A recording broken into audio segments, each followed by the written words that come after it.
안녕하세요, 구독자 여러분. 저는 경기도 100만 인구 도시에 사는 30대 초반 여성입니다. 저는 지금까지 단란하고 유복한 가정에서 아무 걱정 없이 살아온 사람입니다. 아빠는 사업을 30년 넘게 하셨고 평생 부지런하게 사신 분이세요.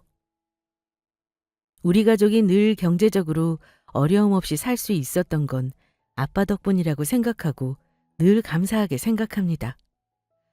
그런데 우리 집안의 기둥이자 저의 정신적인 지주였던 아빠가 작년 가을 돌아가셨어요. 엄마를 비롯해 저보다 2살 어린 동생과 우리 가족은 아직까지 아빠를 잃었다는 사실을 실감하지 못하고 있고 슬퍼하고 있습니다. 하지만 계속 슬퍼만 하면 아빠가 편히 잠들지 못할 것 같아서 최선을 다해 일상을 살아가고 있습니다. 저는 아빠의 죽음과 더불어 개인적으로 더 큰 아픔을 동시에 겪기도 했어요. 하필 저와 결혼하기로 했던 예비 남편이 아빠 장례도 끝나기 전에 저에게 파혼 요구를 했기 때문이죠. 물론 저는 예비 남편의 파혼 요구를 받아들였습니다. 그런데 몇 달이 지난 지금 후회하는 건 제가 아니라 파혼을 먼저 요구했던 예비 남편이라는 걸 먼저 말씀드립니다. 자기가 성급했다며 얼마 전까지 저에게 손이 발이 되도록 싹싹 빌었었죠. 왜 이런 말이 있지요? 내가 가장 힘들 때 주변에 남는 사람을 보라고요. 어찌 생각하면 제가 가장 예비 남편이 필요한 순간에 저를 배신했으니 오히려 내 사람이 아닌 걸 결혼 전에 알아서 참 다행이라고 생각하고 있답니다. 예비 남편은 저와 무려 3년이라는 시간을 사귀었고 결혼을 약속했습니다. 우리 부모님도 거의 사위나 마찬가지로 대해주셨고요. 아빠 장례에서도 제 옆을 지켜준다며 한달음에 달려와 준 사람이 갑자기 냉랭해져서는 파혼을 하자니 알고 보니 그 사람은 저를 사랑해서 만난 게 아니었더라고요. 제가 아니라 저의 배경과 자기가 향후 누릴 수 있는 조건을 사랑했던 거죠. 그걸 하필 아빠 장례식장에서 성급하게 자기 입으로 던지다니요. 물론 그 덕에 저는 평생 후회할 뻔했던 결혼을 피했으니 결과적으로 다행한 일이긴 합니다.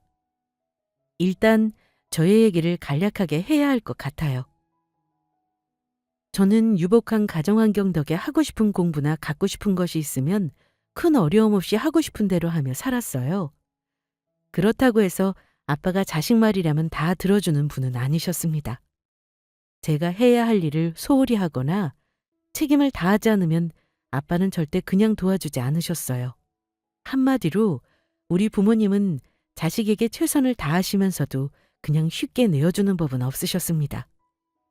보경이도 그렇고 보영이도 그렇고 둘 다 아빠가 지원해주는 건 딱 대학 졸업할 때까지만이야. 그때까지는 니들이 하고 싶은 일 찾기 위해 자기 개발한다면 아빠가 얼마든 지원해주마. 하지만 돈벌이는 스스로 해야 한다. 미리미리 아르바이트 하면서 경험을 쌓아보는 것도 좋은 일이지. 나가서 돈 1,000원이라도 벌어봐야 돈 버는 일이 쉽지 않다는 걸 알 테니 말이다. 혹시 나중에 캥거루처럼 아빠 품 안에서 돈 빼먹으며 살 궁리하면 안 된다.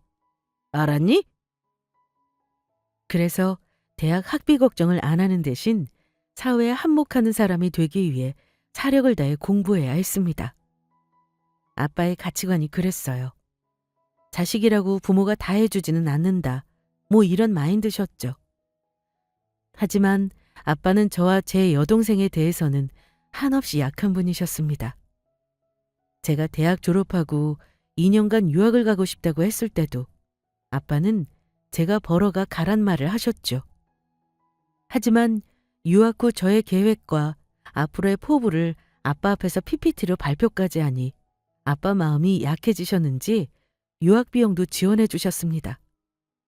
제 자랑을 하려고 말씀드리는 건 아닙니다. 저의 요지는 이만큼 우리 아빠가 자식들에게 한없이 엄격한 듯 하면서도 자식들에게는 한없이 마음이 약한 분이셨다는 걸 말씀드리려고 하는 거예요. 대학 졸업하면 재정적으로 독립해라. 더 이상의 지원은 없다며 말씀은 강하게 하셨지만 막상 딸들에게는 뭐든 해주려고 하셨습니다. 엄마에게도 평생 다정하셨던 분이세요. 저는 자라면서 우리 아빠가 엄마를 타박하거나 우리 앞에서 큰 소리 내는 걸 한 번도 본 적이 없습니다. 엄마에게도 각별했고 딸에게는 뭐 말할 것도 없었죠. 그런 아빠가 작별의 인사를 나눌 시간도 주지 않고 갑자기 돌아가셨을 때는 차마 황망하다는 말로는 설명이 안 될 정도로 우리 가족에게 큰 충격이었습니다. 아빠가 사고로 돌아가신 건 아니고 지병이 있으셨어요. 고혈압 당뇨만 관리하시다가 갑작스레 방광암 진단을 받았고 수술과 항암으로 이겨내려고 했지만 갑작스레 악화되어 돌아가셨습니다. 아무리 암이라고는 하지만 요즘은 기대 여명을 넘기는 경우가 많아 우리 가족도 아빠 투병에 만반의 준비를 하고 있던 때였습니다.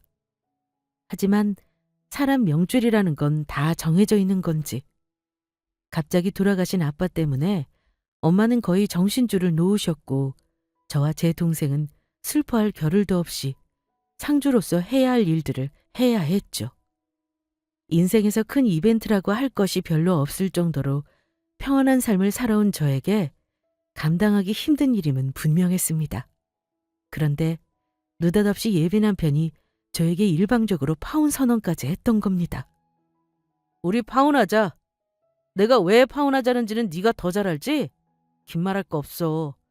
우리 부모님께는 내가 알아서 말할 테니까 너는 나름대로 잘 정리하길 바랄게. 뭐? 파혼? 대체 이유가 뭔데? 아무리 파혼을 하고 싶어도 사람이 경우라는 게 있어야지. 꼭 이런 때에 파혼을 통보하는 이유가 뭔데? 정말 나랑 파혼하길 원하는 거야? 갑자기 파혼 선언을 하는 예비 남편 말을 처음에는 믿을 수 없었을 뿐더러 이유조차 몰랐습니다. 하필 우리 아빠 발인 날 저런 말을 해서 온 가족이 예비 남편의 파혼 선언을 같이 들어야 했죠. 그때 제가 무슨 심정이었냐면요. 그냥 현실을 부정하고 싶었습니다.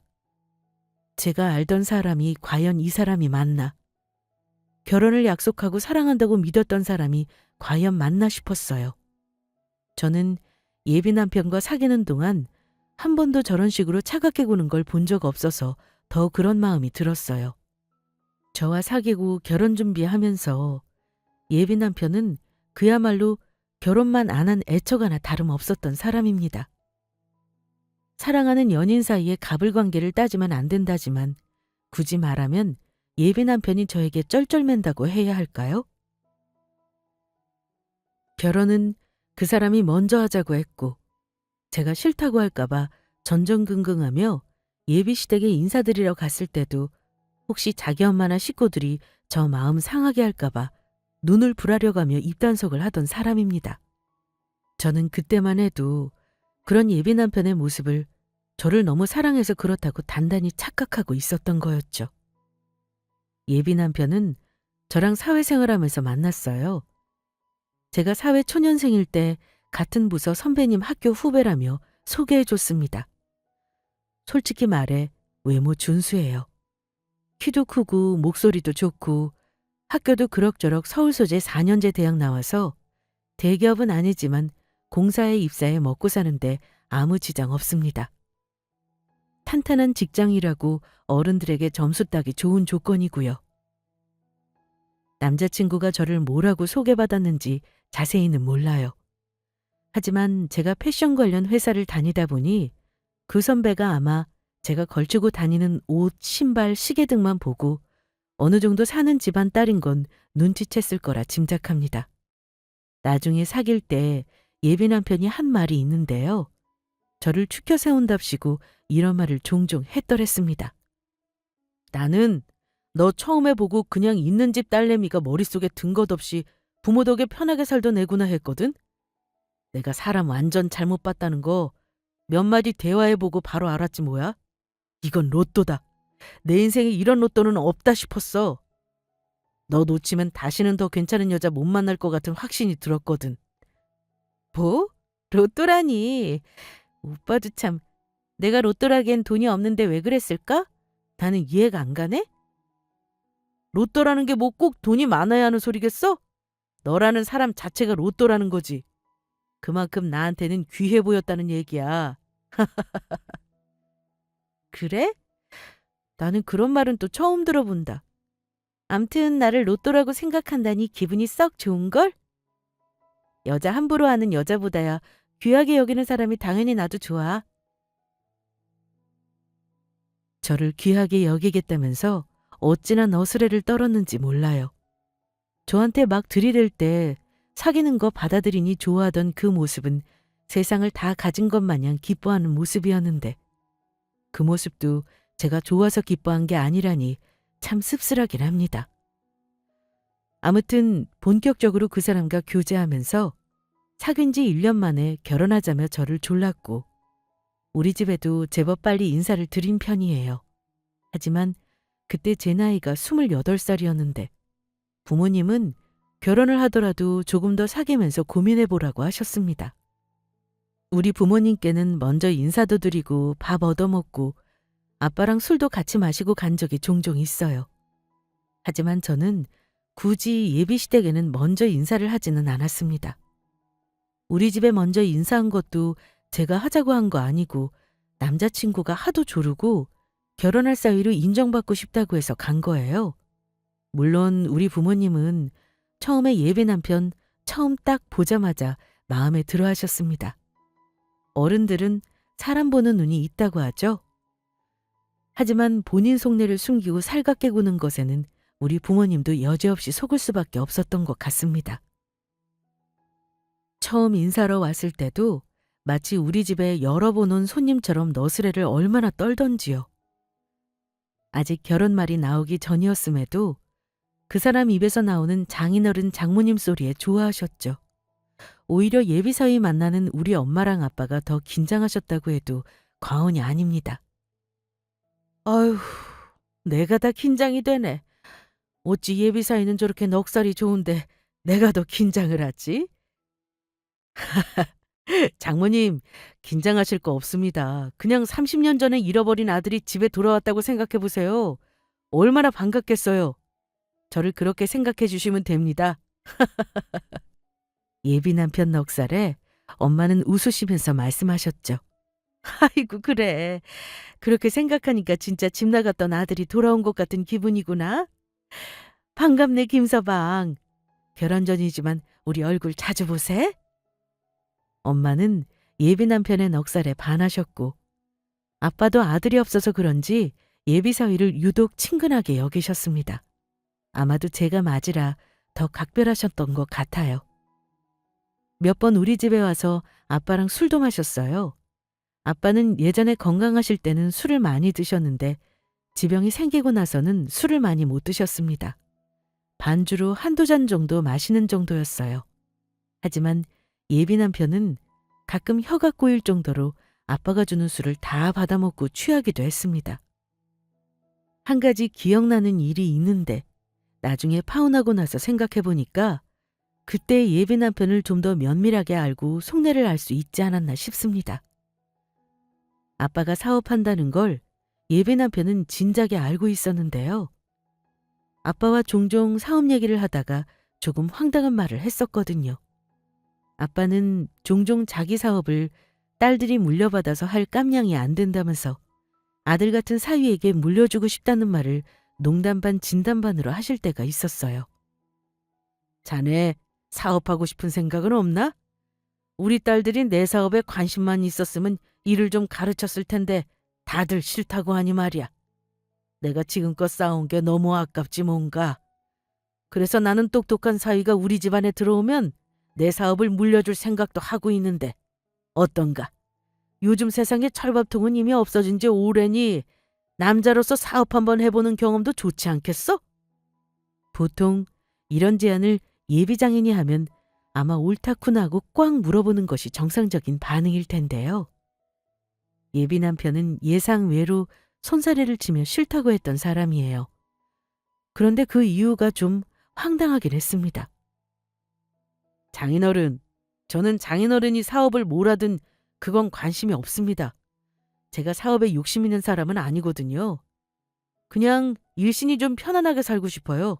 장인어른, 저 다니는 직장 월급이 많지는 않아도 꼬박꼬박 나오는데 위험부담 감수하면서 힘들게 살고 싶지는 않습니다. 사업은 뭐 아무나 하나요? 저같이 경험 없는 사람이 하면 큰일 납니다. 저는 차라리 부모가 물려주는 재산 잘 굴리고 내 월급 잘 모으는 재주는 있는 것 같네요. 그런가? 꼭 그 말이 나중에 재산이나 물려주고 힘든 일은 시키지 말란 말로 들리는구만. 아유, 그런 뜻은 아닙니다, 장인어른. 그냥 제가 그럴 만한 능력이 없다는 거죠. 절대 오해하시면 안 됩니다. 물론 그때는 가족들 모두 웃으면서 넘긴 일입니다. 하지만 나중에 문득 저 때 일이 떠오르더라고요. 그때 알았죠. 아, 그 사람은 자기 몸 힘들게 뭔가를 성취하기보다는 쉽게 얻어 편하게 살기를 바라는 사람이구나 하고 말입니다.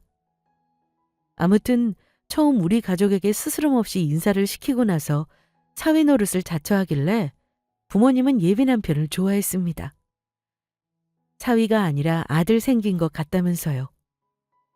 우리 아빠는 사업을 하시면서 늘 우리만 잘 사면 된다고 하시는 분이 아니셨어요. 돈을 많이 번다면 그건 모두 내 돈이 아니라고 하셨습니다. 버는 만큼 사회에 환원을 해야 한다는 의지가 있는 분이셨습니다. 그래서 우리 가족은 어릴 때부터 아빠와 함께하는 봉사활동을 같이 하는 걸 당연하게 생각했어요. 예비 남편이 인사한 후 아빠는 예비 남편을 종종 봉사활동을 하거나 기부활동을 하는 단체에 찾아갈 때 부르시곤 했는데요. 처음에는 곧잘 따라다니다가 아빠가 자주 부르니까 내심 귀찮았는지 저에게 싫은 내색을 하기도 했습니다. 오빠, 이번 주말에 연탄 전달 기부 행사에 아빠가 오빠 꼭 오라고 하시는데 올 수 있지? 아빠가 10년 넘게 기부하시던 단체라서 꼭 오빠도 왔으면 하나 봐. 다른 사람들 앞에서 사회자랑 하고 싶으신 거겠지. 근데 아빠가 문자 보내는데 못 봤어? 답이 없다고 나더러 꼭 전화를 하셔. 나도 갈 거지만 우리 아빠는 오빠도 그날 당연히 올 줄 알고 계시더라? 아, 보경아, 이번 주말은 내가 도저히 시간이 안 될 듯해. 내가 바빠서 단문자를 못 드렸는데 대신 전해줄 수 있어? 근데 장인어른 말이야. 왜 그렇게 기부랑 자원봉사를 많이 하셔? 좋은 일 하신다는 건 대충 들었지만 이 정도일 줄은 몰랐어. 혹시 이러다가 자식들 몫으로 줄 재산까지 다 없애시는 거 아니고?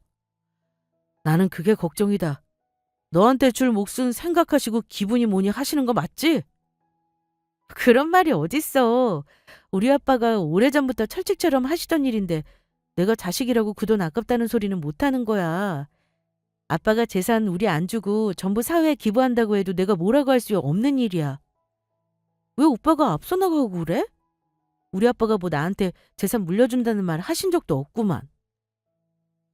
제가 정색하면서 말했더니 자기도 뭔가 말 실수했다고 생각했는지 금세 말을 바꾸긴 했습니다. 아이, 그런 뜻이 아니라 난 그냥 베푸는 것도 자기 목구멍 포도청인 사람은 하기 힘든 일이니 한 말이야. 장인어른 참 대단하시네. 사업하시랴 지역사회 활동도 하시랴. 암튼 죄송한 말이지만 이번 주는 내가 선약이 있어서 어렵다고 해주라. 대신 다음에는 꼭 같이 가겠다고. 어? 아빠가 같이 가자고 하셔도 꼭 안 가도 상관없어. 근데 아까처럼 말하면 나 다음번에는 정말 화낼 거야? 오빠도 알겠지만 자기 돈 벌어서 남한테 기부한다는 거 사실 쉬운 일 아니야. 나도 내 월급에 겨우 10만 원 기부 시작할 때 진짜 고민 많이 되더라. 나는 그래서 우리 아빠 존경해. 그리고 우리한테 주는 재산 없어진다고 생각하지도 않고. 그러니까 앞으로는 말 조심해줘. 아빠는 종종 봉사활동 하시는 곳에 예비 남편을 데려가기도 했고 예비 남편도 아빠가 가자고 하시면 군말 없이 아빠 일을 도왔습니다. 아무 말 없이 따라다니길래 그 사람도 좋아하는 줄 알았는데 저런 말을 하길래 살짝 기분이 상하긴 했습니다. 그래서 다음부터는 아빠가 가자는 말을 하면 남자친구는 바쁘다고 제 선에서 커트했어요. 입장 바꿔 생각해보니까 저라고 만약 예비시댁에서 결혼하기 전부터 불러대고 같이 봉사활동 가자고 하면 불편하고 싫을 것 같아서요. 저는 남자친구에 대한 배려라고 생각했습니다. 그때만 해도 예비 남편 기본적인 사고방식이 못됐다고는 생각하지 못한 거죠. 3년을 교제하면서 그 사람은 우리 가족과 자연스레 가까워졌어요. 반면 저는 예비 시댁에 결혼말 나오고서 정식으로 인사를 드렸습니다. 30이 넘어가면서 주변 친구들이 많이들 시집을 갔는데 19은 자기 시댁에 얼마나 나를 힘들게 하는지 성토하는 친구들이 대부분이라 저도 걱정을 많이 했어요. 하지만 예비시가 식구들은 저를 반기는 분위기였고 아들이 부족한데 저같이 좋은 신부감을 얻어와서 좋다는 말씀까지 해주셨습니다. 그리고 결혼말 나왔을 때 빨리 하는 게 좋겠다면서 은근히 결혼을 재촉하시는 눈치였습니다. 그리고는 처음 만났을 때 솔직하게 시댁 형편을 얘기해 주셨습니다. 제가 듣기로는 시부모님은 그럭저럭 자식들에게 아쉬운 소리 안 하고 살만한 분들이라 들었어요. 그런데 자식 결혼할 때 큰돈 보태줄 만한 여력이 없으셨던 것 같습니다. 예, 아가. 이제는 내 며느리 될 사람이니까 말 편하게 해도 되는 거지? 싫은 말이다. 네가 얘기는 들었는지 모르겠다만 우리 현수가 차남이잖니. 형이 결혼을 작년에 하는 바람에 사실 집안 형편이 여유롭지가 못해. 내가 아들 장가를 빈손으로 보낸다는 게 아니다. 아무래도 너희 집보다는 기우는 형편이라 네가 이해를 해줬으면 해서 미리 말하는 거야. 내 말 이해하지, 아가? 네, 어머니. 걱정하지 마세요. 당연히 우리 힘으로 할 거고요. 우리 부모님은 조금 여유가 있으셔서요. 다행히 도움을 주실 수 있을 것 같아요. 저의 한마디에 얼굴에 화색이 돌며 좋아하는 티를 엄청나게 내셨던 일이 기억에 남습니다. 그런데 인생은 예상치 못한 일의 연속이라더니 본격적으로 양가 인사를 드리고 결혼 준비를 할 때 하필 우리 아빠가 방광암 진단을 받으시게 된 겁니다. 아빠가 자식들 앞에서 한 번도 아프다는 말을 한 적이 없는 분이세요. 늘 활동적이셨고 지병이 있다지만 환갑이 다 된 나이에 그 정도는 다들 관리하면서 산다고 생각했습니다. 황당한 건 2년에 한 번씩 건강검진을 꾸준히 해오셨다는 거예요. 그저 소변에 피가 나온다고 병원에 가신 건데 암이라니 다들 믿을 수 없었습니다. 그래서 큰 병원으로 옮겨 다시 검사를 받았어요. 하지만 결과는 암이 맞았습니다. 상견례를 앞두고 전해진 아빠의 암 진단은 모두에게 충격이었습니다. 게다가 초기도 아니고 이미 전이가 되어 있는 상황이라 수술도 어려웠죠. 아빠는 암 진단을 받고 나서 제가 결혼을 빨리 서둘렀으면 하셨어요. 항암하기 시작하면 꼴이 말이 아니게 된다면서 딸내미 결혼을 빨리 시키고 싶어 하셨죠. 그래서 상견례도 아빠 암 선고받고 한 달도 안 되어 급하게 했습니다. 그리고 결혼 날을 잡은 것이 이듬해 봄이었어요. 그때쯤이면 아빠가 항암도 하고 수술도 해서 몸이 어느 정도 회복할 거라고 나름 예상을 하고 잡은 날이었습니다. 하지만 아빠의 암투병은 생각보다 쉬운 길이 아니었습니다. 가족 중에 아픈 사람, 특히 암 환자가 있는 분은 아실 거예요. 아픈 사람의 상황은 한치 앞을 내다볼 수 없다는 걸요. 아빠는 항암을 하면서 몸은 더 안 좋아지셨고 암도 크기가 줄어들지 않았습니다. 좀처럼 호전되지 않은 데다가 여러 가지 문제가 생겨 병원 신세를 지는 일도 자주 있었어요. 저는 아빠의 상태 때문에 결혼이 조급해졌습니다. 아빠도 결혼을 좀 더 빨리 서두르셨으면 하는 눈치였어요. 엄마도 그러시더라고요. 아빠 상태가 아무래도 급격하게 안 좋아지니 조금이라도 거동이 가능할 때 결혼하는 게 어떠냐고요. 그래서 저도 예비 남편에게 의견을 물었습니다. 아무래도 아빠가 내년 봄까지 버티는 게 영 어려우실 것 같아. 부모님 두 분 다 결혼을 빨리 서둘렀으면 하는데 오빠 생각은 어때? 어차피 결혼할 거 빨리 해서 좋은 모습 보여드리자. 저는 당연히 예비 남편도 제 의견에 동의할 줄 알았어요. 그런데 예상과 달리 싫다는 대답을 해서 내심 놀랐던 게 사실입니다. 어, 미안한데 보경아, 결혼 당기는 건 곤란할 듯 싶다. 그냥 예정대로 해야 할 것 같아. 왜? 집도 우리 집에서 얻어졌고 다른 거 딱히 준비할 거 없잖아. 날짜만 당기는 건데 그게 어려워? 그게 우리 집 사정도 이해해 주라. 우리 부모님도 자금 사정이 있는 거고 설마 아들 결혼하는데 빈손으로 장가 보내려고 하시겠어? 장인어른 괜찮으실 거야. 어렵게 잡은 날 왜 그리 쉽게 바꿔. 그냥 하기로 했던 날에 하자. 대신 내가 장인어른 더 자주 찾아뵐게. 그리고 어디 장인어른이 그렇게 쉽게 가실 분이야? 분명 잘 버티실 거야. 저는 아빠를 핑계로 결혼을 재촉했지만 남자친구는 원래 하기로 했던 내년에 하자고 거절했습니다. 서운해도 저 혼자 추진할 수는 없으니 결혼을 당기는 건 어렵겠다고 부모님께 말씀드렸어요. 엄마보다는 아빠가 실망을 많이 하셨습니다. 아빠는 두 발로 걸을 수 있을 때 제 손을 잡고 버진로드를 걷고 싶어 하셨던 것 같아요. 그런데 힘든 항암을 하고 겨우 수술을 했음에도 불과 2달이 채 안 되어 아빠의 병세가 악화되고 말았습니다. 아빠는 본인 병세가 안 좋아지는 걸 느끼시고는 사업도 정리하시고 유언장도 작성하셨습니다. 아빠가 마치 죽음을 준비하는 듯 보여서 저를 비롯한 우리 가족은 아빠에게 왜 벌써부터 주변 정리를 하냐고 말렸지만 거짓말처럼 아빠는 수술을 마친 뒤 2달도 안 되어 중환자실로 급하게 옮겨 치료를 시작했습니다. 중환자실 면회는 가족이라도 쉽지 않았고 병원에 계시는 동안 아빠의 상태는 좀처럼 호전되지 않았습니다. 아빠 상태가 위독해지면서 병원에서는 마음의 준비를 하라고 하더라고요. 언제 임종을 할지 몰라 가족 대기실과 집을 왔다 갔다 하며 밤을 새우는 날이 다반수였습니다. 그런데요, 예비 남편은 우리 가족이 아빠의 투병으로 힘든 사이 병원 앞에 몇 번 데려다 준 것 외에는 따로 아빠 병실에 한 번도 찾아오지 않았습니다. 결혼 전이니까 굳이 예비장인 아빠 누워있는 병실 뭐하러 찾아가냐고 하실 수 있죠. 서운했지만 그러려니 했습니다. 솔직히 그때는 온 가족이 아빠에게 정신을 집중했기에 예비 남편에게 신경 쓸 겨를도 없었습니다.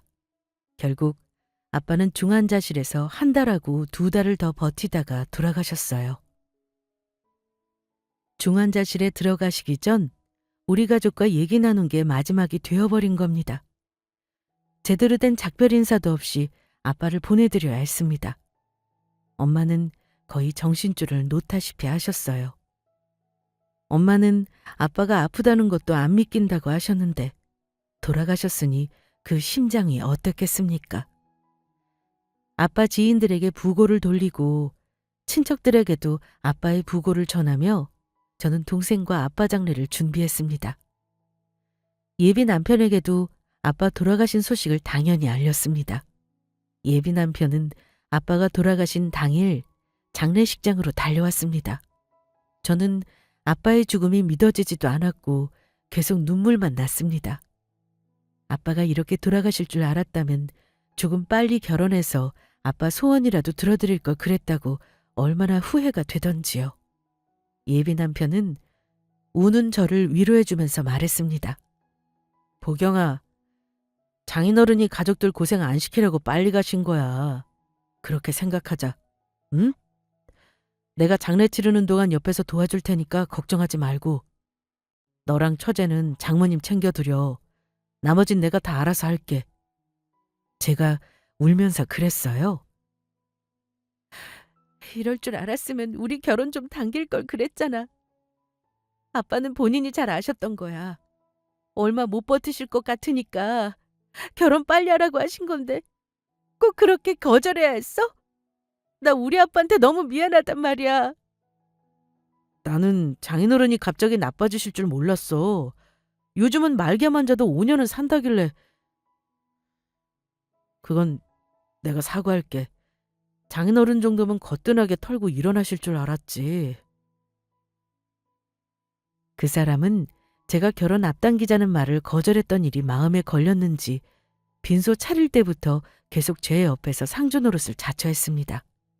그날 아빠 지인들과 친척들이 속속들이 빈소에 방문했고 다들 제가 결혼할 사람이라는 소개에 한결같이 사위가 참 잘 들어왔다는 소리를 하셨습니다. 저도 서운했던 마음이 눈 녹듯 사라졌고요. 도와주느라 애쓰는 예비 남편이 고마웠습니다. 다음 날 남자친구는 휴가까지 내고 장례식장에 있겠다길래 제가 그러지 말고 퇴근 후에 오라고 했어요.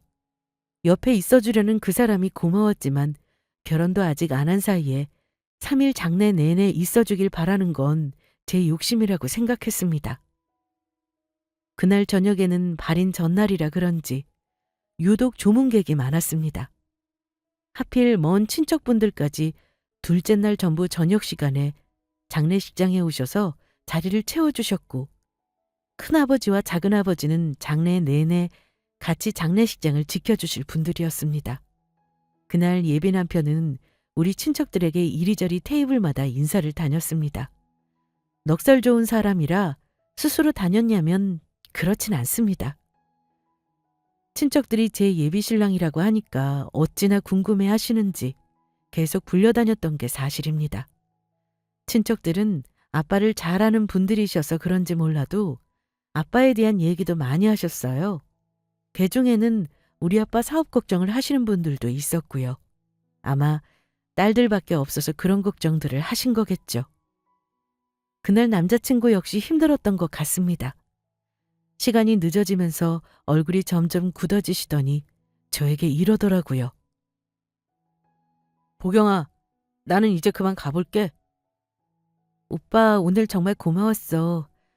퇴근하고 힘들 텐데 그만 가봐.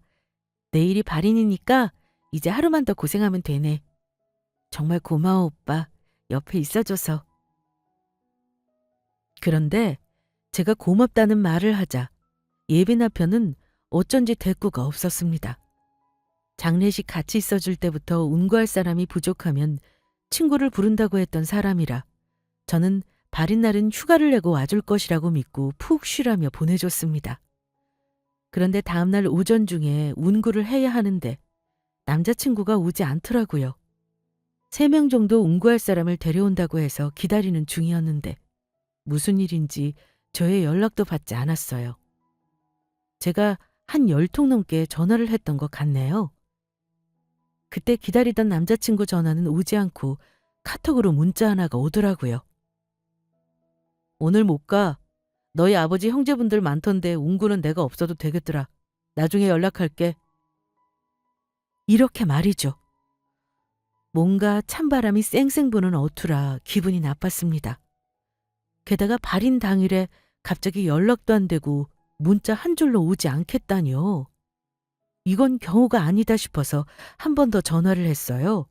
그랬더니 본인도 더 이상 피하기 싫었는지 전화를 받긴 하더라고요. 저는 너무 화가 나서 소리부터 질렀습니다. 오빠, 대체 이게 무슨 경우야? 어제까지만 해도 오늘 발인날 온다고 하던 사람이 왜 갑자기 못 온다는 건데. 우리 가족들 지금 다 오빠 기다리고 있어. 빨리 병원으로 와. 그런데 예비 남편이 차갑게 이런 말을 하더라고요. 이제는 갈 이유가 없는 것 같아서 말이야. 나도 밤새 생각해봤는데 내가 바보짓을 하나 싶어서 그만두려고. 뭐? 갑자기 그게 무슨 소리야? 바보짓이라니? 대체 이유가 뭔데? 우리 아빠 마지막 보내드리는 날이잖아. 오빠가 이러면 안 되지. 우리 아빠가 오빠 얼마나 좋아하셨는지 알잖아. 글쎄. 장인어른은 그랬는지 몰라도 나는 아니야. 나는 솔직히 욕심 많은 사람이거든. 너는 몰랐겠지만. 근데 어제 너네 친척들이 하나같이 뭐라는 줄 알아? 너네 아빠 사업 말이야. 이미 예전부터 망해가고 있었다며? 친척들한테 돌아가면서 전화해서 떠넘기려고 하셨대. 너는 아빠 사업인데 정말 모르고 있었어?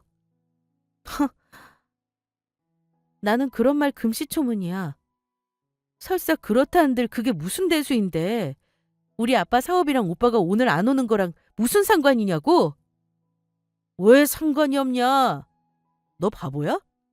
결혼 전에 신부 쪽이 속빈 강정이라는 말 듣고 고민 안 할 남자가 대한민국에 있냐 이 말이야. 사업만 망해가는 거면 내가 참아보려고 했어. 근데 들어보니까 너네 아버지 겨우 너네 엄마한테 집 한 칸 남기고 너랑 처제는 상속받을 유산도 없다며? 유산은커녕 빚이 많아서 상속 포기할 판이라잖아. 내가 미쳤냐? 한 푼도 없는 여자 집에 들어가서 무슨 개고생을 하려고. 몰라 몰라. 암튼 나는 우리 결혼 다시 생각할래. 그냥 파혼하자 파혼. 황당하게도 그 사람은 친척들 사이에서 떠도는 뜬소문을 듣고는 우리 집이 사실은 알거지라며 굳게 믿고 있었습니다. 그 말을 믿고 저에게 따진다는 게 황당했지만 굳이 바로잡지는 않았습니다. 전혀 몰랐던 예비 남편의 속내를 알게 되었는데 굳이 바로잡을 필요는 없었죠. 그 배신감은 설명할 길이 없네요. 아빠 발인 날 파혼을 일방적으로 통보받다니요. 저는 전화로 실랑이 할 시간이 없었기에 일단 파혼 의사는 고려하겠다고 차분히 대답하고 전화를 끊었습니다. 그리고 일단 닥친 일부터 해야 했어요. 엄마와 동생에게는 일단 말하지 않고 아빠 장례를 마무리했습니다. 장례를 마무리하고 사망신고와 보험금 신청을 하며 아빠 주변 정리를 하는 한 달 동안 예비 남편은 단 한 번도 저에게 연락하지 않았습니다. 물론 저도 일부러 하지 않았어요. 3년간의 연애가 이렇게 아무것도 없었던 일이 되는 건가 참 허무하더군요. 현실을 받아들이면서 배신감 때문에 문득 너무 화가 나더라고요. 특히 예비 남편이 그동안 저를 만나고 결혼 결심을 한 것이 우리 집 재산, 엄밀히 말해 내가 물려받을 우리 아빠 돈 때문이었다니. 참, 그동안 나는 그 사람에게 뭐였나 싶어 참담했습니다. 그래도 마지막으로 정말 그 사람이 나와 파혼하길 바라는지 다시 한번 확인하고 싶기도 했어서 연락을 했어요. 그래야 저도 그 사람에게 받은 마음의 상처를 어떻게든 돌려줄 결심이 설 것 같았습니다. 정확히 3~4번 만에 저의 전화를 받더군요. 저는 단도직입적으로 물었습니다. 오빠, 정말 나랑 파혼한 거 후회 안 하지? 여전히 파혼할 마음인 거고? 몰라서 물어? 내가 연락 안 한 거 보면 몰라? 너 마음 정리하라고 연락 안 한 거야. 나는 이미 너네 아빠 장례식에서 마음 정리했어. 열받은 건 나야. 내가 너한테 투자한 내 3년은 어쩔 건데. 아휴, 제발 부탁인데 나 나쁜 놈 만들지 마라. 조용히 헤어지자는 거야. 좋아. 나도 파혼하자는 사람 붙잡을 마음 없어. 다만 한 가지 말해둘게. 나중에 후회하는 사람이 누굴지 어디 한번 두고 보자. 그 사람 마음을 확실히 확인한 저는 굳이 더 통화를 이어가지 않았습니다. 과연 그 사람 말대로 우리 아빠는 망해가는 사업을 해오고 있었고 자식들에게 물려줄 재산도 없으면서 남한테 퍼주며 사람 좋다는 말을 듣는 분이셨을까요? 사실은 그렇지 않았습니다. 엄마를 비롯해 저와 동생은 아빠가 남긴 재산의 상속 절차를 마무리했어요.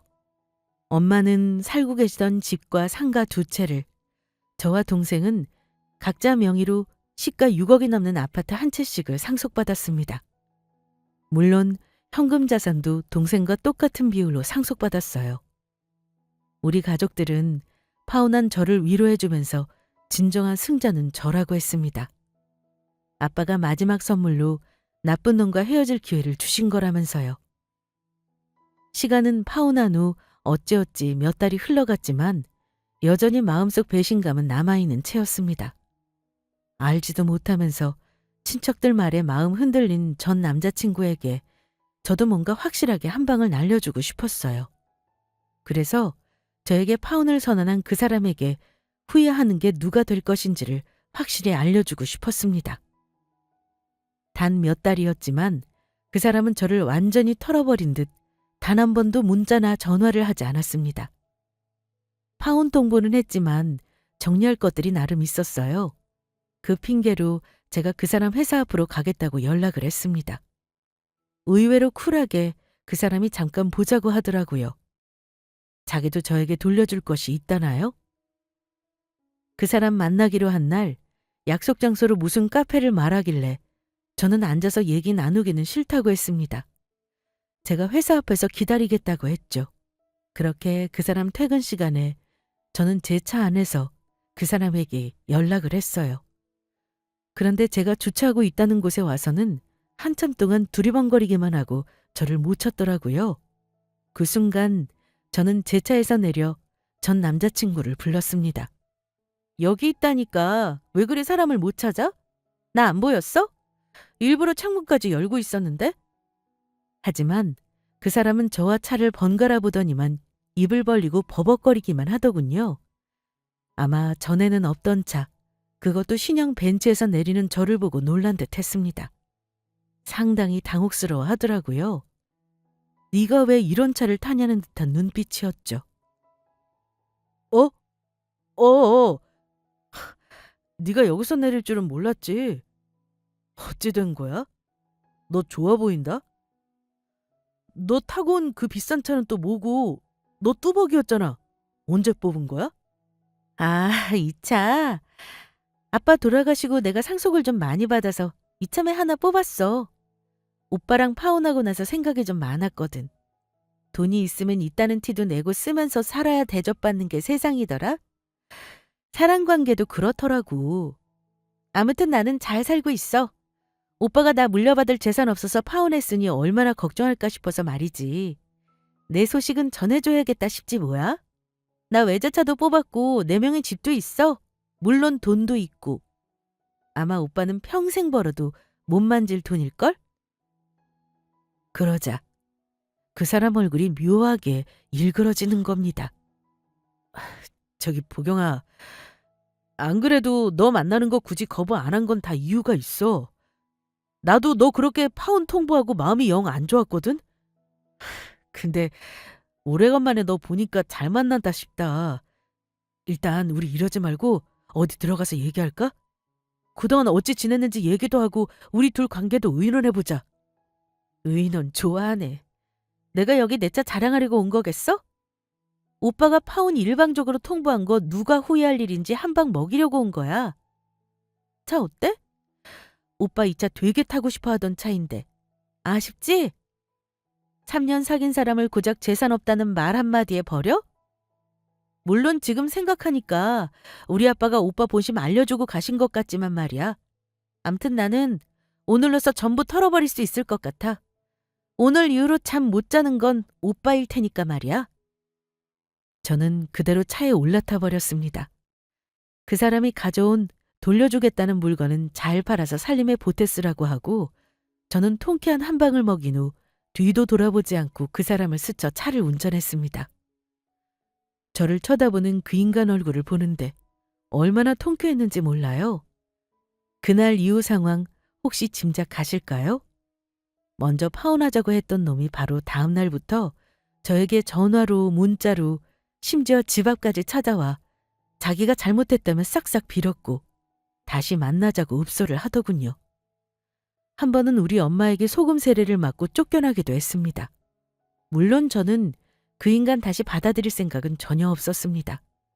나중에는 자기 엄마까지 동원해서 저에게 연락해 왔더라고요. 들어보니 우리가 파혼한 이유를 잘 모르시더군요. 그래서 어머니 똑똑히 아들이 저에게 무슨 짓을 했는지 말해줬습니다.